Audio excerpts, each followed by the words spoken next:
just get notes from friends and also people that I've never met before. So you've inspired my children to go for their dreams. Hey! We're recording the podcast! Shut up! Good morning to you, wherever you are, because it is... Missed him. Somehow missed him. You saw me tap. It just didn't play. That felt so weird. That felt really weird. That was like a big letdown there. Hey, everybody, it's Bertie Burns sitting right over there. I don't know what Ashley show Burns. we're doing. Not, there he is. Finn, you missed your cue. What's the show, Finn? Morning Subway! There you go. That's Good kid. better. Good kid. Missed him completely at the front there. All right, What the hell happened? Get out of here, kid. Not at all inspiring with that missed cue. Yeah, I mean, we're definitely not going to the Olympics with that kind of I hope that intro. doesn't throw anybody off for the morning. That'll be their ritual got I'm messed already up. thrown off. Should we start over? Or should we keep going? No, let's keep going. You sure? We're going to power on. Brittany, I have a dream. And it doesn't involve practices or redos. So we were. This is going to be the last time we talk about the Olympics, probably for 4 years or 2 years until the Winter Olympics. Look, the Paralympics are coming up, Bernie. Oh, are we going to watch the Paralympics? I'm going to. They start at the end of the month. Where do you watch the Paralympics? On the television and social media, presumably exactly the way I did the Olympics. What's the wheelchair sport? It's called murder ball. I don't think that's the official name that goes in the Olympics. Have you not heard of murder ball? No, but I'm waiting to watch that now. Yeah, it's like these guys are like tanks. The Paralympics go hard. No. I don't think they have murder ball. I don't think they have murder ball in the Olympics. They probably. Are you just thinking have, wheelchair rugby? Yeah, it's like I got to brush up on all my terms honestly before we look at that. So murder ball, wheelchair rugby. So wheelchair rugby, originally murder ball and known as quad rugby in the United States, is a team sport for athletes with a disability. It is practiced in over 25 countries around the world and is a Paralympic sport. So I'm all in on wheelchair rugby, but I'm going to call it murder ball. I think we should go back to the old name. That sounds pretty metal. They've also decided they've released the list of special games that they're going to have at the Los Angeles Olympics in 2028, Summer Olympics. Yeah, so there's a couple. There's one in particular is not coming back, and that's breaking. So do you know who gets to decide whether or not breaking makes a return to the Summer Olympics? The IOC? Australia. Because they're going to Brisbane in 2032, I guess it would be. Yeah, so that will be the first. And of course, Ray Gun, now the world's most famous breakdancer, is from Australia. So we'll see how that goes. I'm curious if Australia will want to deal with all of that. Of all the cultures who are obsessed with Ray Gun and her breakdancing performance at the Paris Games, do you know who is really latched onto her? Who? Japan. Really? Specifically because of her outfit. They're fascinated by the fact that she looks like a delivery driver. I thought you were going to say because Japan ended up winning the gold for breakdancing. Oh, yeah, that would help kind of ease that pain a little bit. And yesterday we talked about, I do want to talk about the story just for a second, if I may. So you were talking yesterday about somebody who got into a skiing event without really being able to qualify for it. People thought you were talking about Eddie the Eagle, who kind of was like one of the original, he was a ski jumper, right? And he was kind of a beloved, kind of like the Jamaican bobsledding team as well. They made movies about these people. I wonder if that's a motivator. Like feel good underdog kind of stories. Right. But we were talking about specifically an athlete from the what game? I think was it she was in? 2018. 2018? Yeah, it would have been 2018 because it was Winter Olympics. It had been off 2 years. Elizabeth Swanee, and she's an American-born skier who tried to qualify for the Olympics in half-pipe skiing, which was one of these new events. Yes. Kind of like breaking, or the ones we're going to talk about in a second for Los Angeles. And she basically just went to events, found mathematically and statistically how she could qualify for the Olympics. And according to an article by CBS Sports, knowing that she likely would never have a chance at making the Winter Games while competing for a spot on the very competitive United States team, Swanee instead decided to ski for Venezuela, her mother's home country, before switching to represent Hungary, where her grandparents were born. She switched to that team in 2015.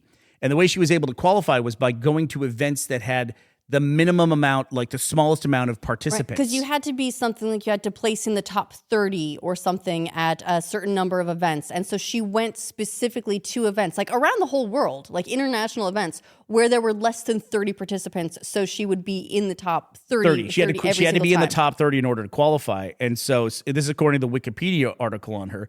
Swanee achieved this by attending competitions with fewer than 30 participants, with one event in China having 15. 13 of her top 30 finishes were a result of her showing up, not falling, and recording a score. And she competed in the Olympics, and her run through the half pipe is just, she basically just goes down and does nothing. She placed absolutely last in the Olympics behind the Danish skier who fell on both their runs.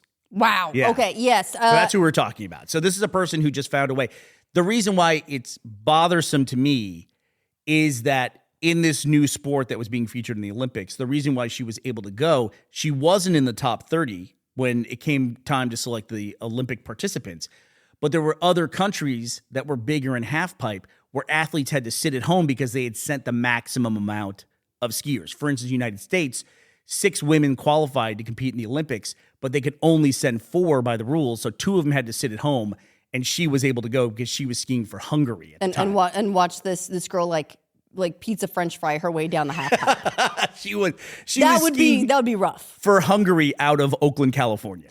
And look, I get it, right? There's people have a dream. They're like, I want to go to the Olympics or something. It's good to have dreams. We all need dreams. But for me, the Olympics is a place where people who have worked their entire lives towards a goal go to compete against the best. It's not about doing your best. It's about being the best, right? That's what it is. Every other day of the year, we get to be, hey, you're trying your best. You're living your best life, whatever. The Olympics, to me, is just not about that. You know, there's got to be some areas that are really about excellence and about achievement. Do you agree with that? I agree completely. And it's one thing where, there's these amazing stories that come out of the Olympics, like the sprinter who had to train on his local runway because they didn't have a track. So he trained on the same runway that all the planes land. Wow. And these really amazing things. But he did it. He trained and he qualified for the Olympics, and he went and he competed in the Olympics as one of the best runners in the world. Yep. That to me, it speaks volumes. Like engineering your way into events because you can't possibly lose them is not the same thing. Well, someone who could have competed and maybe had a huge Cinderella underdog story has to sit at home and watch because they didn't know they could travel to China and compete in an event that only had 15 people in it in order to qualify for a different country from where their grandparents were from. Yeah. Which is basically the story of almost everybody in America. It's also a uniquely American thing that Americans, because there's such a history of immigration in America, Americans then have a greater opportunity to exploit that than other people do. There's a lot of people who they go back 7 generations, they're still in the same country, like France or England or something like that. Americans have a unique ability to exploit that. We need to recognize that. I agree. But there's going to be a lot of interesting stuff going on with the next Summer Olympics in LA. Because which ones can we exploit? Bunch of new sports. Hey, Bernie, we can go to the Olympics. Everyone says that it'll make us feel good. The new sports are you ready for this? Yes. Flag football. Should we explain what flag football is? We'll just go down the list and then explain it. Squash, baseball, softball, lacrosse, and cricket. And then a couple of the sports are becoming permanent. So skateboarding, sport climbing, and surfing have been optional sports in the last couple Olympics, and they're now being considered permanent sports for the Summer Olympics. All of those sounded super American, which makes sense to be in the Los Angeles Olympics, until you get to cricket, which no one in America, I have no idea how cricket is played. We have baseball, right? That's a very American sport. Yeah, that's basically like the American equivalent. Not to say that they're remotely close as sports, but it's sort of the American equivalent is baseball. But what's weird to me is that we are doing baseball, but I mean, to me, there's 2 countries that are really big into baseball. Okay, hold on a second. What are the 2 countries? There's the U.S. and there's Japan. Actually, that is Canadian erasure right there. Are Canadians really into baseball? The Toronto Blue Jays. Come on. We had Literally the Montreal us, Expos. the Blue too. Jays? What's that? Literally us, the Blue Jays? Literally us, the Blue Jays. It's one of my favorite social media moments of all time. There's only a couple like companies or organizations that do social media well. And the Blue Jays had the best tweet of all time where they were they did an announcement that someone was being moved to their injured reserve, and they put it up on their social media. And some know-it-all dude on Twitter, of course, replies back and goes, I haven't read about this anywhere. What's your source on this? And the person running the social media account at the Blue Jays just wrote back, literally us, the Blue Jays. It's one of my favorite tweets of all time. And in fact, I say that sometimes out loud. Like when I put something out online and someone tells me I'm wrong about like something I'm saying about me. Your thing that you're announcing about you. I'm just like, literally us, the Blue Jays. Literally us, the Blue Jays. So great. But there's a couple of these sports that that we may end up seeing a lot of these sort of like underdog stories because they'll be fielding teams that are maybe not as experienced as say the U.S., Japan, and Canada. In like baseball is a good example. Flag football. How many countries are playing flag football? I mean, there aren't a lot of countries playing football. Never mind the flag kind. So we talk about flag football. If you're outside the U.S., you don't know what flag football is. It is American football. Gridiron. That name's never going to catch on. I love that name, though. It sounds so much more badass than football. Yeah, it just sounds stupid when you say it, though. I mean, on paper, it sounds good, but it's never going to catch on. Okay, so American football, and basically when you're growing up in America, when I grew up at least, there's a lot of different variations of football. The first one you play is a game called...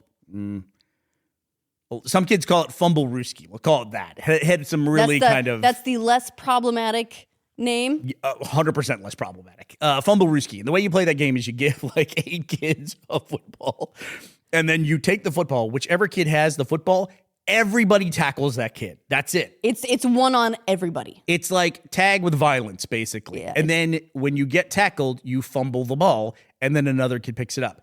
There's no points. There's no reward for having the ball. You just get the crap tackled. The reward is when you walk away. Yeah, really. If the game ends and you can still walk, you won. Then you move on from that. Before flag football, there's touch football. There's one-hand touch and two-hand touch. So if you're touched, then you're tackled, right? Right. So if you get two-hand touch, you have to touch with 2 hands. Then you move on to flag football, which is what's going to be in the Olympics, where you basically have a belt, and on your right and your left hip, you have a little flag. It's like Velcroed onto the belt. And if somebody grabs the flag off of your belt, then you're tackled. That's it. And then I guess from there you would move on. We did this a lot in university and in high school. We played just tackle football with no equipment. And then the top is welcome professionals. To rugby, yeah. Well, so yeah, sort of, I guess so, yeah. Rugby with different rules, sure. Yeah, but these are idiot kids doing it with no like guidance or anything like that. So we're trying to tackle like we're tackling with pads on, like the professionals do. And that's probably one of the safest versions of that sport is what the professionals play. Professional with the pads and the helmets and everything? Yeah, with the proper equipment and everything. But God, we used to play so much tackle football when I was in high school and university. You get any good injuries from it? I got a black eye once. I got a nice shiner. I was going in on a tackle in high school, and basically one of the guys had somebody else by the shoulders. And I don't know how he did this, but the guy with the ball like rotated, did a spin, and flipped the other guy around, and his heel came across my face and caught me right perfectly in the eye. Nice Bang. one. Got a nice big black eye after that. And but my God, we had so many friends. I had friends who blew out their knees playing tackle football. I had a buddy in university. His name was Utterback. Is that a position name? We called everybody by their last name. Now, he does sound like a position, doesn't it? Like out here in left field, we've got the tight end and the Utterback. Whoa, they're really going ham. The Utterback coming out of College Station. But he Utterback, we called him every variation of his name. He was Utter Sack, Utter Crack, Utter Snack, Utter Nutter Peanut Butter. we called him every version of his name possible. But he had this thing. He basically had a shitty shoulder. I think that's the medical term, shitty shoulder. It would pop out. He would dislocate his shoulder all the time. Could he do it as like a party trick? No, Ashley, it was not fun when he would do it because he would scream. Because it would like the pile would go down on the ground and there'd be Utta Nutta on the ground screaming. And what you do is he would take his elbow and pin it to his side, and then put his arm across his chest, make a fist.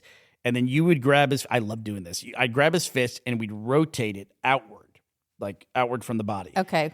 And then it would get to a point when he did that, if he kept his elbow to his side, that his shoulder would just go and go back into Oh my place. God. But it was really crazy because he was in constant pain until it went back in place. So it basically sounded like this. He'd be like, ah! Oh, thanks, man. And then he would get up and he would keep playing. We would keep playing after that. It was insane. It was so insane. It's funny when you like look at that stuff and you go, God, how did we survive? How did we survive? How did we survive? Did we? Maybe we didn't. Who Maybe we knows? didn't. Maybe we have brain damage. We don't even know. But I do feel like the pads, I did say the professionals have a safer version of it, but I think American football gets a little bit of unfair criticism because they're wearing the pads. The pads allow you to hit so much harder. No one's going to risk their life in a rugby tackle to do what some of these NFL players do because they don't have the pads. I think the pads give you a false sense of confidence. So you end up running into like brick walls at 50 miles an hour. I agree completely. And those piles of like 300-pound dudes is insane. Oh, talk about it. Tell me more about your piles of 300-pound dudes. Look, that's just a dream that I had last night. Well, maybe, Ashley, you could join the Estonian flag football team. And you could... No, I need the tackles. What would be so we want to qualify for the Olympics. Icelandic flag football team. Me and my buddies could get together and we could become the Icelandic flag football team and get demolished in the qualifying rounds, I'm sure. Or become the American cricket team. Or become the American cricket team. We shouldn't say that. There probably is an American cricket team. There is an American cricket team, and they're very good. I would like to learn more about cricket. I don't know enough about cricket. People all over the world love that sport. I should know more about cricket than I do. There's a couple variations of cricket. I assume that what they'll play at the Olympics is going to be like speed cricket versions because it can go anywhere from like 1 day to like there's like 3-day versions. There's a 7-day version. So I assume that they're going to do the short ones. Yeah, like when is that event starting for 2028? Is it starting like next Tuesday? Because as soon as the Paralympics end, that's they're starting the cricket for the 2028. I'm calling it murder Olympics ball. in LA. I don't care what anybody Murder says. ball. I'm calling it murder ball. I Murder gotcha. ball. But we should talk about some science stuff because there is some science stuff that's There's a lot of happening, Bernie. science stuff going on right Loads of now. science stuff. For example, Bernie, are you aware? Don't even say it. This is a revelation. They found more water in Mars. It's not on Mars. It's not on Mars, Bernie. It's inside. You know who I'm really It's starting inside. to sympathize with? I'm starting to sympathize with whoever it is that writes press releases at NASA because they get a knock on their door and it's the Mars team and they've got a piece of paper in their hand and the PR person must be like, just tell me. Don't say water. Don't just say tell water. me it's Don't any. say I cannot water. write the billionth fucking press release about you guys and your water on Mars. How do I write this in a new way for the billionth time? Because this time it's inside. So the NASA InSight lander has been measuring seismic activity on the surface of Mars to figure out what materials are beneath the surface of Mars. Because, as you know, it can be much harder to go down than to go up, which we'll talk about in a minute. But as part of the seismic evaluation, they've determined that there is most likely liquid water deep beneath the surface of Mars. Have they said how deep? All they've said I've read is that it's Very. too deep for them to get to it. Yeah, pretty much any deep on Mars is Likely too deep for us story. to get Yeah, to. sure, there's water, but we can't get to it. Right. How big are the drills you're going to take to Mars? I mean, on the bright side, I guess we could just Sonny and Butch are already halfway there. They're already up there. They're hanging out. They're like, you know what? We'll be right back. We're just going to pop over to Mars for a hot second and take a look at that water. But see, the Boeing PR person now, they're happy about this announcement because they're like, oh, yeah, they don't even want to come home at this point. They want to go to the beach on Mars. They're just taking a little holiday at the Mars beach. I said I wasn't going to make jokes about that anymore. And it's like, this is a very serious week for NASA.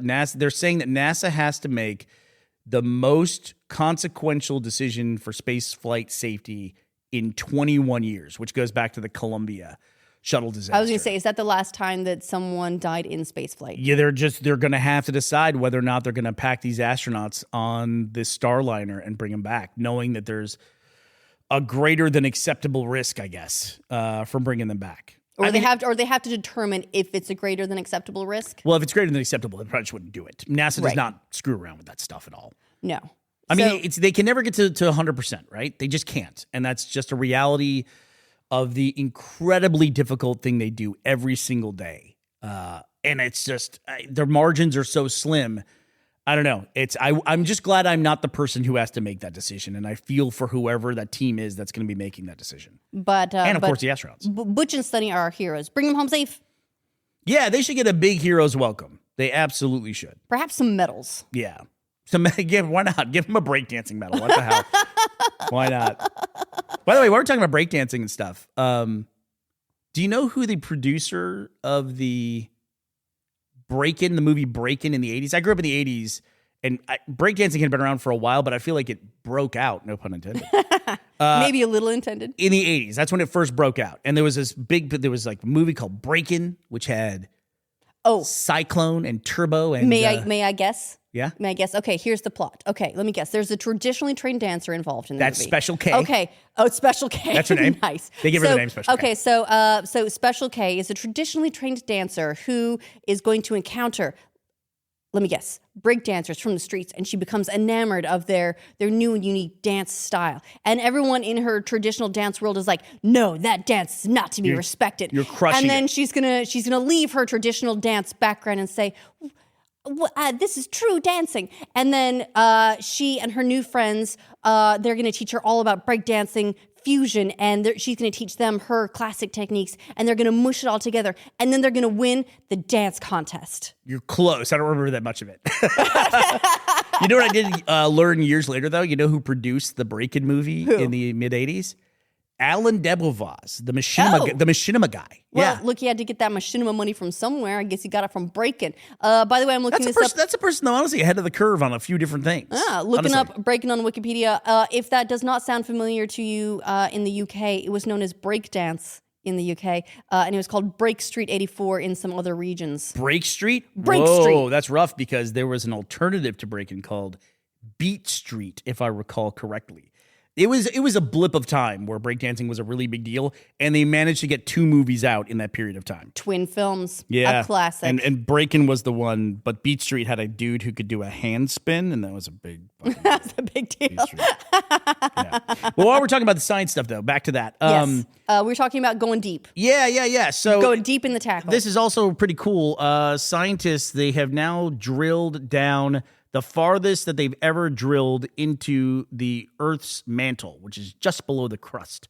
They have penetrated 4,160 feet or 1,200 meters deep below the Atlantic seabed. In order to get down to the mantle, they had to get to where the crust was thinnest to where they could get through it. So they go down to the bottom of the Atlantic to do it. Well, I have a quote here from Earth. It says, oh, that's a little bit too deep. Can you just back out just a little bit? What's wrong with you? Give me a second. Let me breathe for a second. Hold on. I just need to. Okay. But there's places where to get down through the crust of the Earth. I can't talk about this now. You've made it awkward. You got to go down 24 kilometers, right? And so we don't go down into the mantle of the Earth because we can't go down 24 kilometers into our own planet. But now we're talking about like we're on other planets millions of miles away, or even the ISS, for example. The ISS, which we go back and forth all the time to. Well, we go forth. I don't know if we go back. I was going to say some of us go back and forth. Some of us just go forth. But that is at an altitude of about 400 kilometers. So if you compare like what we do on a regular basis of going up versus down, it's really crazy how little we know about like what's just underneath our own feet. And here we are like talking about water that's under the ground on Mars. Well, if we hook up the InSight lander, we can just start measuring and figure out where there's water under Earth. You know, I'm always convinced at some point they're going to drill and they're going to find like an incredible amount of something, gold or silicon It or does happen. lithium. They just found a bunch of lithium in Norway or Iceland, something like that. In one of the Scandinavian countries, they just found like more lithium than has like ever been discovered. Oh, really? Yeah. That's crazy. Are you mixing that up with a story where they found a bunch of helium in Minnesota? Maybe. Okay. I like that you said Scandinavian too, like it's because you took the Minnesotan accent and applied it to Scandinavian stuff. They were on the Scandinavian helium team and they qualified for the biggest ever. Are you looking this up? She's Yes, I'm furiously looking this. stuff Now up. I'm looking this up because now I'm like, here we go. This is July of last year. A huge mineral discovery in Norway could supply electric vehicle, solar panel, and fertilizer batteries for at least 50 years. That's great because that's getting to be one of those resources where when you hear about it being discovered, in some small third world country, I'm like, oh God, buckle up, Yep. because the last thing, you find these rare earth metals and things like that. It's just like, I feel bad almost when they discover those things in their own country. And you can hear the big companies rubbing their hands together. Yeah. Or the big countries doing it, right? There's no protections there. Let's get after it. Yeah, it's really rough. It should be a thing that when you hear about it happening, it should be one of the greatest moments in history for that country. But quite often, it's not at all. It's one of the worst things that could possibly happen to that country. And that's a sad thing. Sad state of affairs when that's the case. All right. Well, who do we have to thank for today's episode, Ashley? I would like to thank today's breakdance stars, Hunter Clark and Christian Vieira, for sponsoring this episode of Morning Somewhere at patreon.com/Morning Somewhere. They are known as Breakin' and Beat Street, respectively. All right. Well, thank you both very much. And that does it for us today, August 13th, 2024. We will be back to talk to you tomorrow. We hope you'll be here as well. Bye, everybody.